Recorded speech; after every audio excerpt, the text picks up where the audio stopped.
কংগ্রেসের প্রার্থী তালিকা ঘোষণা হলো, লকেট আপনার এগেনস্টে রচনা ব্যানার্জি প্রার্থী হয়েছেন, কি বলবেন? এগেনস্ট তো কেউ কারণ নয়, এটা অ্যাকচুয়ালি হচ্ছে মোদিজির ভোট।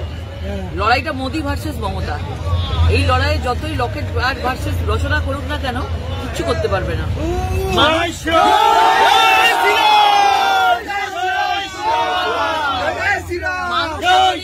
মমতা ব্যানার্জি কি করেছে দেখে এসছে, আর মোদিজি কি করেছে দেখে এসছে। মোদিজির সৈনিক হিসাবে আমরা কাজ করছি। সন্দেশখালী জ্বলছে আর দিদি নাম্বার 1-এ মমতা ব্যানার্জি গিয়ে নাচছেন। আর সেখানে যদি রচনা ব্যানার্জির সাথে আমি নিজে কাজ করেছি অনেক জায়গায়, আমরা দুজনের সহশিল্পী ছিলাম।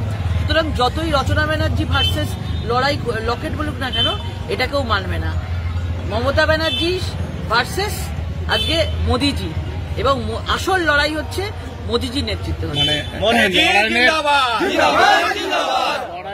লড়াইয়ের ময়দানে কি প্রতিপক্ষ বলে মনে করছেন? কোনো প্রতিপক্ষ নেই। লড়াইটা দুর্নীতির সঙ্গে মোদিজি ভার্সেস মমতা লড়াই।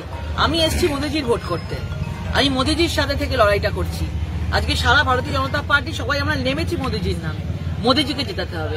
লড়াইটা দুর্নীতির বিরুদ্ধে, লড়াইটা মমতা ব্যানার্জির বিরুদ্ধে। ভোটটা মোদি ভার্সেস মমতা, ভোটটা রচনা ভার্সেস লকেট না। আপনার সঙ্গে তো এমনি সম্পর্ক ভালোই, যেহেতু একসঙ্গে সিনেমা করেছেন এবং ওই জন্যই বললাম আমার সঙ্গে। আমি তো সিনেমা 10 বছর হলো ছেড়ে দিয়েছি। আমরা একসঙ্গে বহু জায়গায় কাজ করেছি, সুতরাং ওনাকে ব্যক্তি হিসেবে কিছু বলার নেই। উনি আমি ছবি করেছি, উনি দিদি নাম্বার 1 এখন করেন, সবাই ঘরে ঘরে টিভিতে পৌঁছে গেছেন। তিনি রাজনীতির ময়দানে যে দুর্নীতি করেছে তার জবাব তো আমরা মোদিজির নেতৃত্বে আমরা দেব। কোনো ফ্যাক্টর হবে না বলছেন? কোনো ফ্যাক্টর না। লড়াইটা মোদি ভার্সেস মমতা। যতই উনি ঘুরিয়ে ফিরিয়ে আমার আর রচনার মধ্যে নিয়ে আসুক না কেন, লড়াই মোদি ভার্সেস মমতা হবে।